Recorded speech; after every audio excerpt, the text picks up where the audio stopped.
নমস্কার সবাইকে সবাইকে আমার আরও একটা নতুন ব্লগে অনেক অনেক অনেক অনেক ওয়েলকাম। আজকে হচ্ছে সপ্তমী, সবাইকে সপ্তমীর অনেক অনেক শুভেচ্ছা। কি তাড়াতাড়ি সময়টা কেটে যাচ্ছে মানে বুঝতে পারছি না। এই জাস্ট পঞ্চমী গেল, ষষ্ঠী, সপ্তমী, আজকে সপ্তমী, আজকে দেখতে দেখতে দিনটা চলে যাবে। অষ্টমীর অঞ্জলি দেওয়া মানে অর্ধেক পুজোর শেষ। তো আজকে একটু প্ল্যানিং রয়েছে, যাব হচ্ছে শ্রীরামপুরে। তো তোমাদের সাথে ব্লগটা তো অবশ্যই শেয়ার করব। এবং আজকে এই সিনেমা দেখতে যাবো হচ্ছে রঘু ডাকাত দেখতে। আজকে একটু প্ল্যানিং রয়েছে রঘু ডাকাত দেখার। তো চলো বেশি ব্লগ না করে ব্লগটা একটু কন্টিনিউ করি। এই 3টে নাগাদের শো আছে, ওই 2টো নাগাদ বেরালেই আমার বাড়ি থেকে হয়ে যাবে। এখন একটু আগে উঠে একটু দোকান বাজার করার ছিল, তো সেটা করলাম, কমপ্লিট করে এখন দেখবো হচ্ছে পুজো টুজো দিয়ে তারপরে খাওয়া দাওয়া করে 2টো নাগাদ করে বেরোবো। আমি এই শাড়িটা পরবো, অষ্টমীতেই পরতাম, কিন্তু কালকে একটু অন্য জায়গায় দূরে যাওয়ার প্ল্যান আছে, বা বেশি দূরে আমি শাড়ি পরে ক্যারি করতে পারবো না। আর মানে ওদিকে যদি যাওয়া হয়, ওখান থেকে যাওয়া হলে ট্রেনে, অটো, বাসে উঠতে হতে পারে। এবার আমার বাসে না ওই শাড়ি পরে একটু অসুবিধাই হয়, সেই জন্য ভাবলাম আজকেই শাড়িটা পরে নিই। শাড়ি পরবো না এমনটা হবে না, কারণ আগের বছর আমি শাড়ি পরে নিয়ে আমি খুব দুঃখে ছিলাম যে আগের বছরে শাড়ি পরিনি, আর এবছর আমি পরবো। তো সেটা জন্য এইটা শান্তিনিকেতন থেকে নেওয়া। শান্তিনিকেতন গিয়েছিলাম তখন এটা আমার বাবা কিনে দিয়েছিল। এটা আমি নিজেই পছন্দ করে নিয়েছিলাম, কালারটা বেশ ভালো লেগেছিলো। এরকম কালারের শাড়ি আমার নেই, মায়েরও আছে কি নেই আমার অতটা মনে পড়ছে না, তবে এটা নিয়েছি। এটার সাথে এই ব্লাউজটা আমি হাতিবাগান থেকে কিনেছিলাম।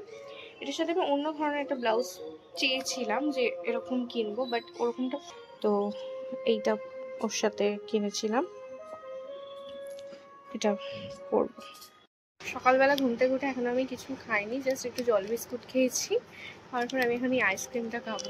এটা আমি গেছিলাম হচ্ছে দোকানে, তো তখন এটা দেখতে পেলাম, এরকম ছোট ছোটগুলো ওই এরই পাওয়া যায়, ওই অরুণ আইসক্রিমের, বাট এটা ক্রিম বেলের, বেশ সুন্দর। 5 টাকা নিল, বেশ সুন্দর একটা পুচকি আইসক্রিম। তো এটাকে এখন আমি খাবো। মায়ের হেসে দেখি রান্না হচ্ছে, সেটা তোমাদের সাথে দেখাই। এই রে ধোয়ায় ধোয়া হয়ে গেল রে। মায়ের হিসেবে হচ্ছে মাটন, মায়ের হাতে স্পেশাল মাটনটা হোক বাবা, আমি বেশি কায়দা মারতে যাবো না। আমি আজ পর্যন্ত কোনোদিনও মাটন রান্না করিনি আপাতত। 12টা মতো বাজে, একটু পরে রেডি হবো, খাওয়া দাওয়া করে রেডি হবো নাকি রেডি হয়ে খাবো আমি সেটা বুঝে উঠতে পারছি না। এইমাত্র পঞ্চমীর ব্লগটা আপলোড করতে এই নিয়ে আমি 4বার বসালাম, 4বারই এত গন্ডগোল করছে, আপলোডই হতে চাইছে না। মানে 1 ঘন্টা 2 ঘন্টা ধরে দেখাচ্ছে আমার 5% সবে হয়েছে। তো সেই জন্য আমি আবার ক্যান্সেল করে দিলাম, ডিলিট করে দিলাম, আবার দেখি কখন পোস্ট করতে পারি। বিরক্তিকর লাগে এই জিনিসগুলো আমার। এই হচ্ছে আজকের আমার সাজ, আমি রেডি, এবার বেরোবো। 1:30 বাজে, আমার 2টোয় বেরোনোর টাইম ছিল, মানে একটু আগে বেরিয়ে যাই। আগে হলে ঠিক আছে, বেশি দেরি হলে তার মধ্যেই নেল এক্সটেনশন নিয়ে আর্ধেক কোনো কিছু করা যায় না, ঠিক মতো খাওয়া যায় না, কিছু করা যায় না, এর জন্য আমার আরো বেশি লেট হয় হচ্ছে সমস্ত কাজে। চলো বেরোই।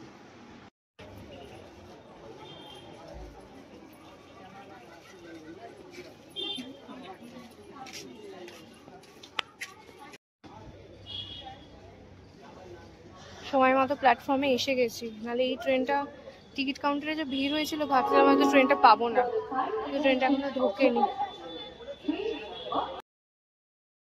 সময় মতো স্টেশনে পৌঁছে গেলেও ট্রেনটা একটু লেট করে ফেলে, যার জন্য শ্রীরামপুরে পৌঁছাতে একটু লেট হয়ে যায়। 3টে থেকে আমাদের শো ছিল, বাট আমরা সেখানে গিয়ে পৌঁছায় হচ্ছে 2:53 নাগাদ, যেখানে 2:35-এ নামিয়ে দেওয়ার কথা ছিল। সেই ভেবেই এই ট্রেনটাকে ভেবেছিলাম এই ট্রেনে আসবো, বাট লেট করে গেল। কিন্তু এসে দেখি যে না, শো তখনও শুরু হয়নি। আমরা এসে বসার 2-3 মিনিট পরে শোটা শুরু হয়েছে। আজকে দেখতে এসেছিলাম হচ্ছে রঘু ডাকাত, যেটা বেশ ভালো লেগেছে আমার। সবার অ্যাক্টিং জাস্ট দারুণ, স্পেশালি দেবদার অ্যাক্টিং তো দারুণ। তার সাথে সবথেকে যেটা ভালো লেগেছে সেটা হচ্ছে অনির্বাণদার অ্যাক্টিং অহিন্দ্র বর্মন হিসেবে, সেটা আমার দারুণ লেগেছে। আর এই ফার্স্ট টাইম আমি দেবদার সিনেমা এরকম সিনেমা হলে দেখতে এসেছি, সেটার ফিলিং আমার কাছে আলাদাই একদম।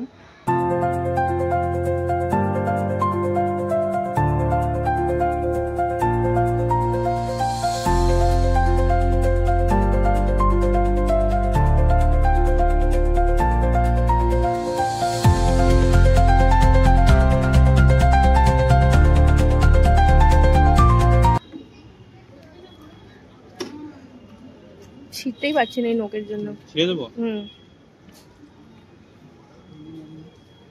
Thank you. এখন বললাম না অনেক। এই যে নোকের জন্য কি কষ্ট করতে হচ্ছে আমাকে।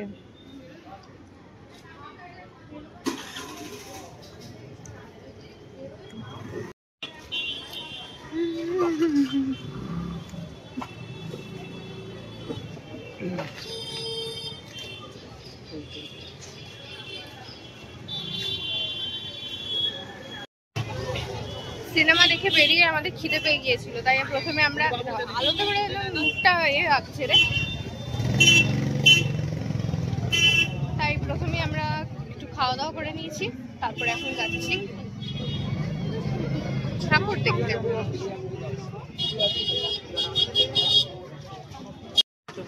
ওই পারে আমরা একটা ঠাকুর দেখতে পেয়েছি, চলো দেখা যাক কি ঠাকুর আছে, কি ঠাকুর আবার থাকবে। তো ও মা, মুখটা কি দারুণ।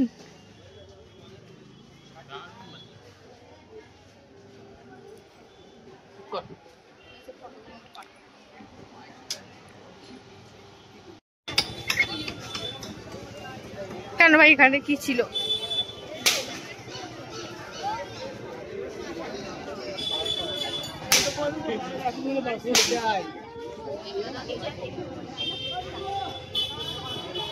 বাহ,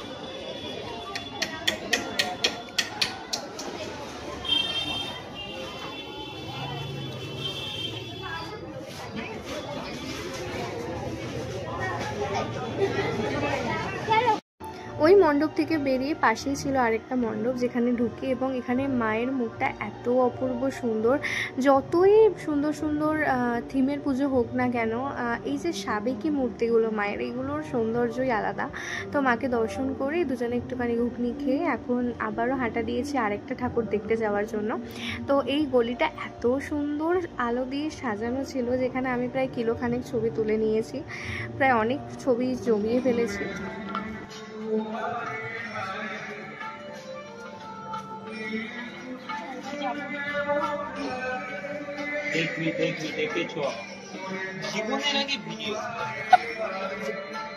জীবনের আগে আমি এটা ফাঁকা রাস্তা বলে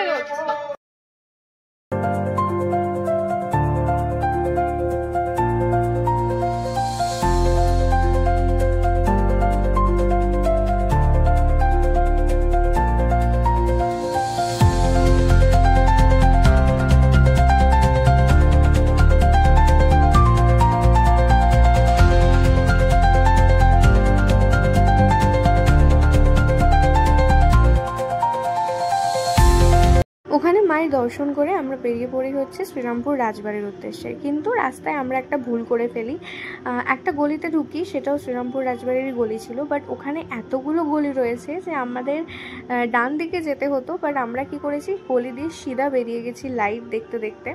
তো গিয়ে দেখি যে একটা মেন রোড পড়েছে এবং সেখানে গিয়ে আমরা দেখছি যে এরকম একটা প্যান্ডেল, সেখানে কোনো রাজবাড়ি নেই। তো আমরা তো পুরো একদম হয়ে গেছিলাম যে কি হলো হঠাৎ করে, আমরা কোথায় চলে এলাম। তারপরে দেখার পর একজন কাকুকে জিজ্ঞেস করলাম, কাকু বললো যে এখান থেকে তোমরা তো রাজবাড়ি পেরিয়ে চলে এসছো।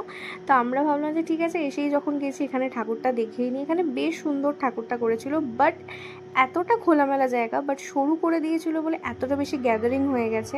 তার মধ্যে যে দিক দিয়ে ঢোকাচ্ছে সেদিক দিকেই বার করছে, যার জন্য প্রচণ্ড একটা লাইন গ্যাদারিং হয়ে গেছিলো। মানে কোনো রকম ভিড় হওয়ার প্রশ্নই নেই, কিন্তু তার সত্ত্বেও এরকমভাবে লাইন দিয়ে দড়ি দিয়ে এরকমভাবে গ্যাদারিং করা হয়েছিল, যেটা আমার একদমই ভালো লাগেনি। বেশিরভাগ অনেক ধরনের প্যান্ডেলেই এরকম করা হয়, যেটা একদমই উচিত নয়।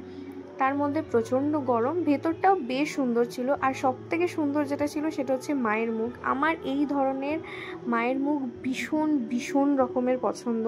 আমি প্রত্যেক বছর চেষ্টা করি বাগবাজার যাওয়ার, বাট প্রত্যেক বছরই আমার যাওয়া হয় না।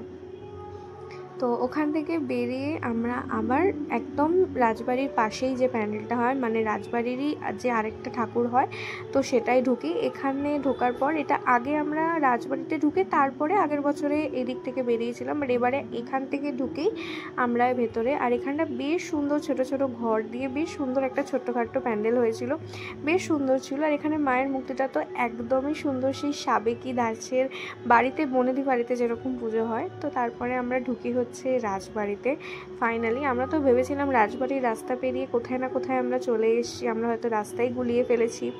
তো যেহেতু রাত্রিরও হচ্ছিল, আমাদের বাড়িও ফিরতে হতো, তো সেই জন্য যাই হোক ফাইনালি আমরা রাজবাড়িতে আসি। বাট যেহেতু প্রচণ্ড ঘেরা আর তার মধ্যে এত মানুষজন, তাই প্রচণ্ড গরম লাগছিল, তাই ওখানে আমরা বেশিক্ষণ থাকিনি, অল্প সময় থেকেই আমরা ওখান থেকে বেরিয়ে আসি।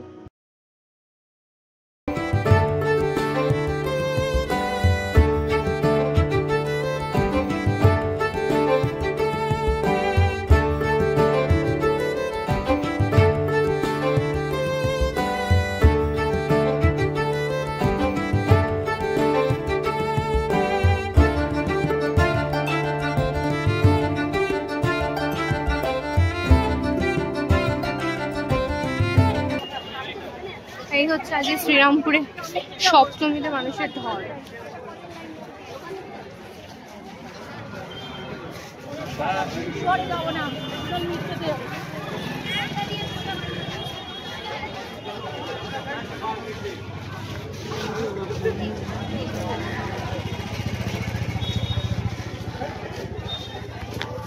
আমাদের এখানে নামার পর দেখি যে আমাদের এখানে একটাও টোটো নেই, তাই আমাকে হাঁটতে হাঁটতেই ফিরতে হচ্ছিল। বাট কিছুটা আসার পরে ব্রিজের ওখান থেকে আমি টোটো পাই, তাই এখন যাচ্ছে হচ্ছে। বাট এটাও আমাদের পুরোটা নিয়ে যাবে না, হাফ রাস্তা নিয়ে যাবে। তাই বাড়িতে এসে প্রচণ্ড ক্লান্ত হয়ে গেছি। এই খাওয়া দাওয়া শেষ হলো, খাওয়া দাওয়া শেষ করে একটু বসলাম।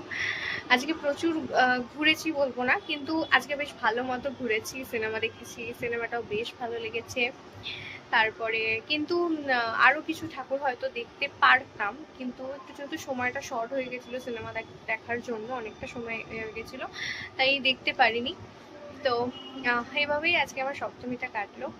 আশা করছি তোমাদের পুজো বেশ ভালো কাটছে, আগামী পুজোর দিনগুলোও খুব ভালোভাবে তোমরা কাটিও। এই ব্লগটা যবে দেবো হয়তো একটু দেরি করে ব্লগ পোস্ট হবে আমার, তো সেই জন্য সরি, কারণ এই পুজোর এতে না এডিট করে উঠতে পারছি না। সত্যি সারাদিন ঘুরছি, ব্লগ করছি, ক্লান্ত হয়ে পড়ছি, এডিট করে হয়ে ওঠা হচ্ছে না, তাই হয়তো ব্লগগুলো দিতেও একটু দেরি হবে। বাট তোমরা যবেই ব্লগটা দেখতে পাও, আশা করবো তোমাদের পুজো খুব ভালো কেটেছে। সবাই খুব ভালো থেকো, সুস্থ থেকো। আজকে আর বেশি বকবক করছি না, আজকের মতো ভিডিওটা এইটুকুই। দেখা হচ্ছে নতুন আরেকটা ব্লগে, ততক্ষণের জন্য আসি, দেখা হচ্ছে আবারও। টাটা।